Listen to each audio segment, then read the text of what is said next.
Good morning, everyone. Welcome again to class 12th Informatics Practices, Chapter 2, that is Python Pandas, Part 9. In the previous video, we have learned about pivoting. In this video, we will learn the next two concepts, that is sorting and data aggregation. Let's see the overview of this video. In this video, we will first revise the pivot. Then number 2, we'll see using stack and unstack function. Number 3, we'll understand sorting. Number 4, we'll see using data from the CSV file. That is how we can use the data from CSV file. Then number 4, we'll see the examples of sorting. And at the last, we'll see aggregation. So as we know, there are three advanced operations of the data frame. That is number 1, pivoting. Number 2, sorting. And number 3, aggregation.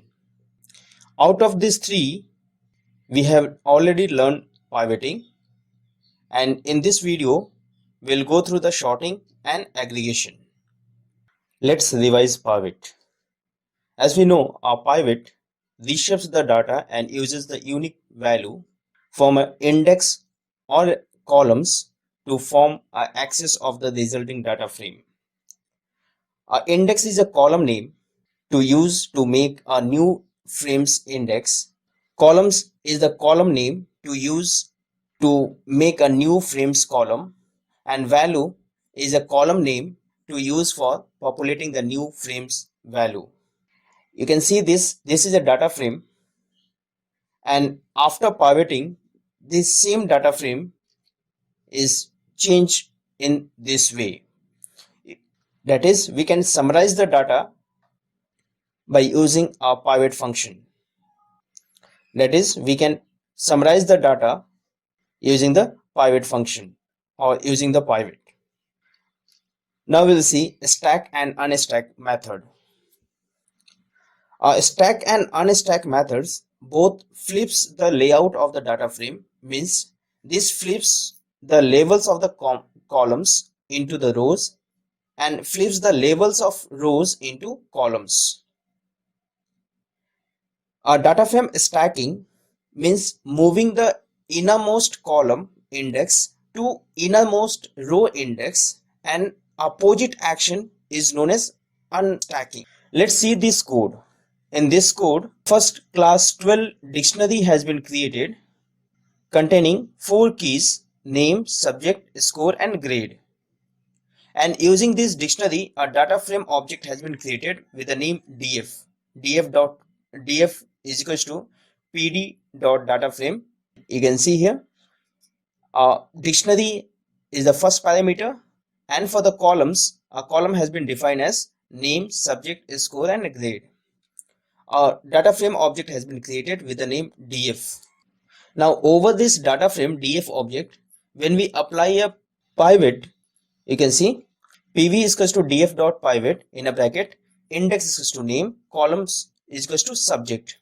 So what will happen, and when we display the pivot, you can see the pivot table.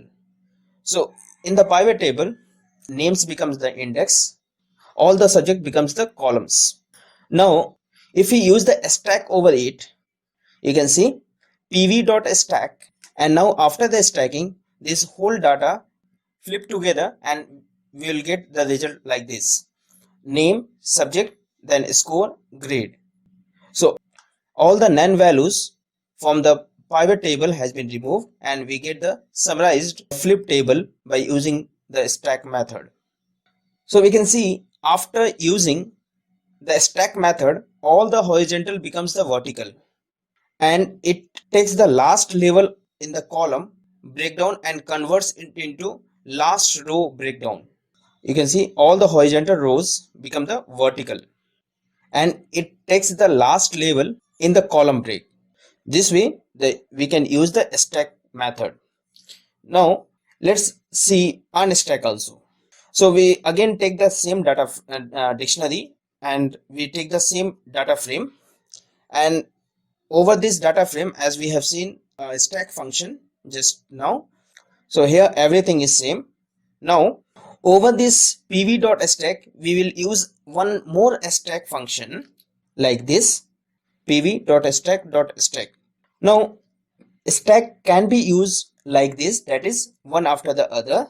After stacking there is another stacking, that is that then it moves all the remaining labels. You can see here. Now the name, subject and scores. Previously there were two columns were there, score and grade. Now there is only one, that is score 67 grade. For each student, score grade like this. And this is by stack over the stack. Now let's start with sorting.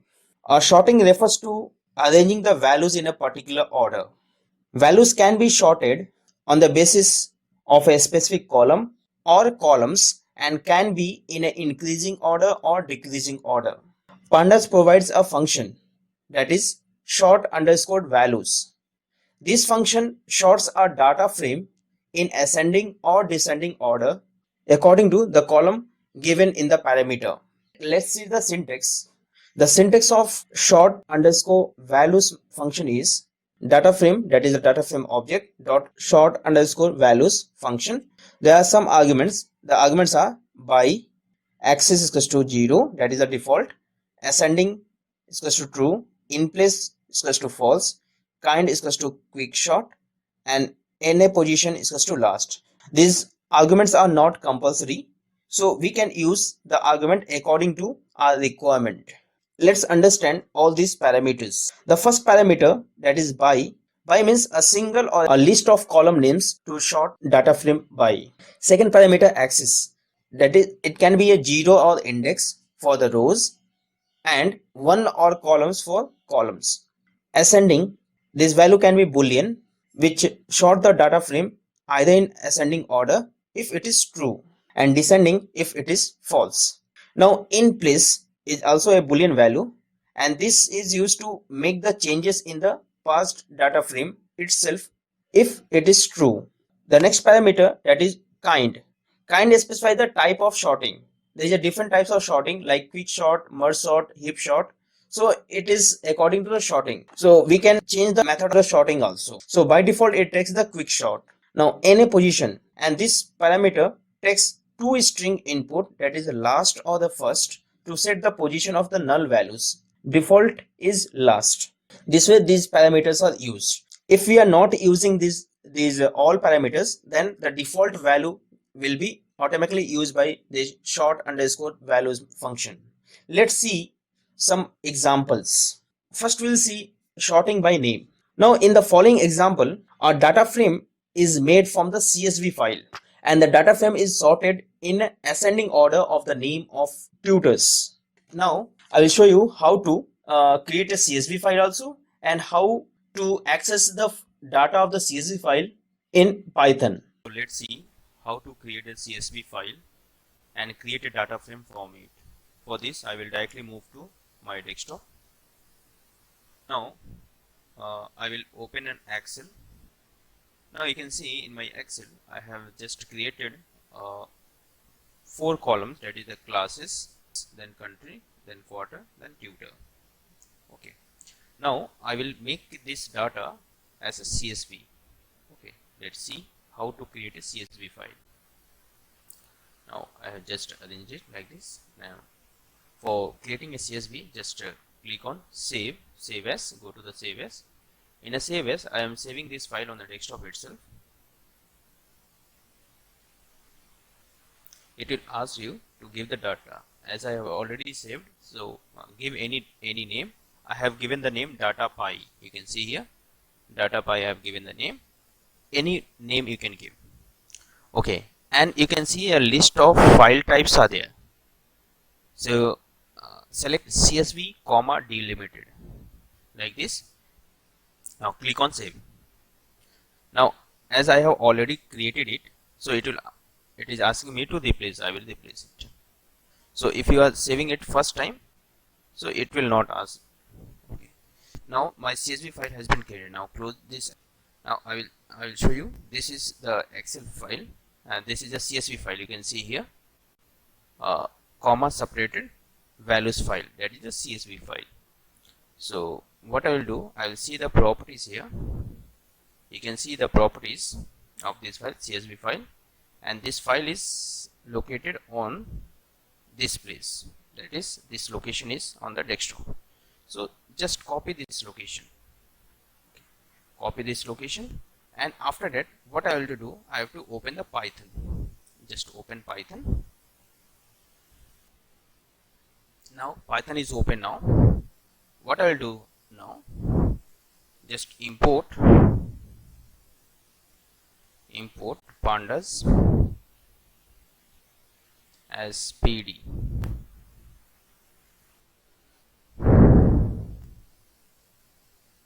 So now the pandas has been imported now. So what I will do, I have to just create a data frame, or I have to just import that CSV file in the form of data. So what I will do, write any variable name, that is data is equals to PD dot read underscore CSV, read underscore CSV in a bracket. I will give the path in a double quote, give that whole path slash, then your file name, that is I have given the name as datapy dot CSV like this, and close it. And remember one thing, this is by default in a Python, backslash is used for escape sequence. So now for the path, instead of single slash, give the double slash, otherwise the Python interpreter will not read this path properly. Now it's okay. Now click enter. Now you can see there is no error. That means this statement is properly read by Python interpreter. Now display data. Now you can see the whole data is there. This way we can save, we can create an Excel sheet, save that Excel sheet in the form of CSV, and read those CSV data in the form of data frame. Now it will save the time. If you have already created, always we can use this. Now we can perform the sorting over this. Now we have created the CSV file with the name datapy.csv. Now consider the following example. As I showed how to create a CSV file, now the same CSV file I have imported here with the code import pandas as PD, then data is equals to PD dot read CSV. This is a function that is used to read the CSV file, and this is the path I have given. Now this is my data that is being created in a CSV file, and I have used that CSV file in Python. Now I will apply short underscore values method over this data frame object, that is data. So this is a data frame created from CSV file. Now apply short underscore values function for sorting. So you can see here coding data dot short underscore values in a bracket classes. Now I have to arrange this data in ascending order of the classes. Now see the output here.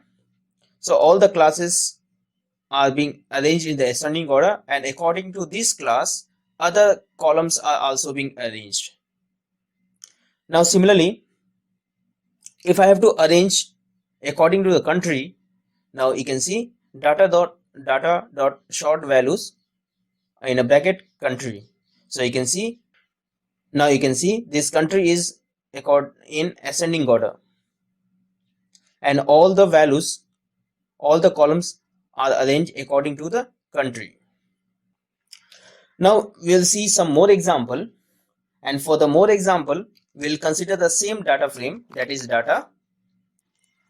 Now we'll, instead of taking one column, we'll take two columns. Now let's see this coding. Data dot short values in a bracket country, comma tutor. What it will do, it will arrange the value country wise and within the country tutor wise. Now similarly, if I write data dot short values, first if I write tutor then country, then what will happen? The changes will be, it will arrange the data tutor wise and within the tutor it will arrange country wise. Now both these examples are in ascending order. Now we'll see how to arrange in descending order. Let's see this example. Data dot short values in a bracket by equals to in a list. And remember one thing, in all these example, wherever we have to give a more than one column, all the columns should be enclosed in a bracket, that is a square bracket.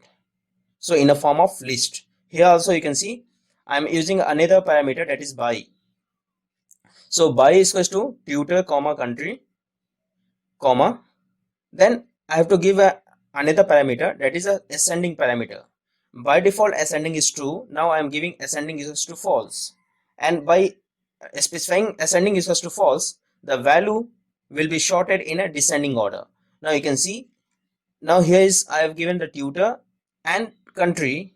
Now it will first arrange the data tutor wise, and after the tutor wise it will arrange the data in a country wise. So you can see in the country also, first you can see first it has arranged in a descending order, then again descending order, then again descending order. So first it will arrange this tutor, then after the tutor it will arrange the country according to tutor wise. Now next we'll see aggregation. With a large amount of data, most often we need a aggregate data so as to analyze it effectively. So Python is a great language for doing data analysis, primarily because of the data-centric Python packages. Pandas is one of the most packaged and make importing and analyzing data much easier. Most frequently used aggregations in Python pandas are, you can see this table, like count, sum, mean, median, then mean, max, standard deviation, then var and mad function. So the first one, that is a count. Count is used for the total, to count the total number of items. Similarly, sum for sum of all the items. Mean and median are used to find the mean and median of the items. Mean and max functions are used for minimum and maximum, to find the minimum and maximum value from the items. Now std function is used for standard deviation, and var function is used for variance. Similarly, there is another function, mad function, and this mad function is used to find the mean absolute deviation. Now except the mad function, all the function we have learned with the examples in a previous videos. Now in this video I will explain the mad function with example. Let's understand the mad function. Pandas data frame dot mad function returns the mean absolute deviation of the values for the requested access. The mean absolute deviation of a data set is the average distance between each data point and the mean. It gives us the idea about variability in the data set. That is, what are the variability in the data set we can find through the mad function. The syntax of this mad function is data frame dot mad. In a bracket we have to give access is equals to none and skip na is equals to none. These are two parameters. Now the first parameter, access is equals to none, is the access. As we know, there are the two access 0 and access 1. So we can either give the access 0 for the rows and 1 for the columns. By default it takes 0. The second parameter, skip na, it contains a boolean value. and default value is true. Now it excludes all the NA and null values when computing the result. So if there is any none values are there, it will automatically exclude it while computing the result.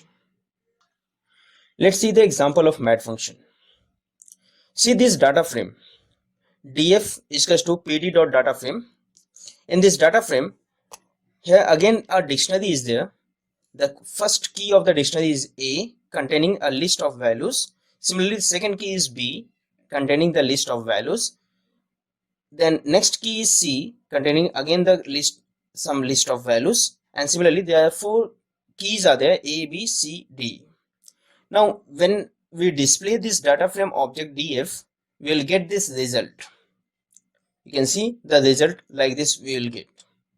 Now, what I have to do, I have to find the mean average deviation of this data frame. First in a row wise, then in column wise. So for the row wise, I have to write df.mad in a bracket axis is equals to 0.